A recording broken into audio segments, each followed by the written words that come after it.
ఇళ్లలో చూశాను సత్యసాయిబాబా గారి ఫోటోగ్రాఫ్. అలాగే ఒక హాలీవుడ్ యాక్టర్ స్టీవెన్ సిగాల్ అని చాలా సంవత్సరాల క్రితం, క్లోజ్ టు ఒక 20 సంవత్సరాల క్రితం అనుకుంటా, చిరంజీవి గారిని ప్రత్యేకించి అడిగి, మా అన్నయ్య చిరంజీవి గారిని ప్రత్యేకించి అడిగి నేను బాబా గారిని కలవాలి అని చెప్పి ఇక్కడ బెంగళూరులో ల్యాండ్ అయినా ఇక్కడ ఫ్లైట్ కి ఆయనకు వచ్చి ఆశీర్వాదాలు తీసుకుని వెళ్తే నాకు చాలా ఆశ్చర్యం కలిగేది. ఒకరి గొప్పతనం ఒకరి తేజస్సు ఎలా తెలుస్తుందంటే ఎలా వెళ్ళి దీని గురించి నేను అనుకుంటా ఉండేవాడిని.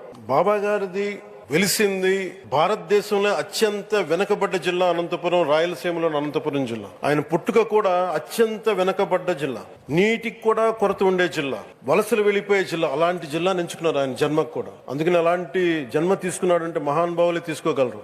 ఒక 40 సంవత్సరాల క్రితం ఎవరైనా ఊహించుకోగలమా? దేశ విదేశాల నుంచి చాలా మంది భక్తులు, విదేశీయులు అందరూ వచ్చి దీని అభివృద్ధికి పాటుపడతారని. ఒక ఆధ్యాత్మిక తేజస్సు, విశ్వ ప్రేమ ఉన్న వ్యక్తుల వల్ల ఇది సాధ్యం. అలాంటి వ్యక్తుల కోసం ప్రత్యేకించి గౌరవ ప్రధానమంత్రి నరేంద్ర మోదీ గారికి ఇష్టమైనది ప్రజలందరికీ కనీసం ఒక 50 లీటర్ల నీళ్లు ఇవ్వాలి, అది రక్షిత మంచినీరు ఇవ్వాలి. అలాంటి పథకం ఒక 50 లీటర్ల నీళ్లు కనీసం ఇవ్వాలి అనేది ఒక వ్యక్తికి ఆ సంకల్పం నరేంద్ర మోదీ గారు దీన్ని ముందుకు తీసుకొచ్చారు.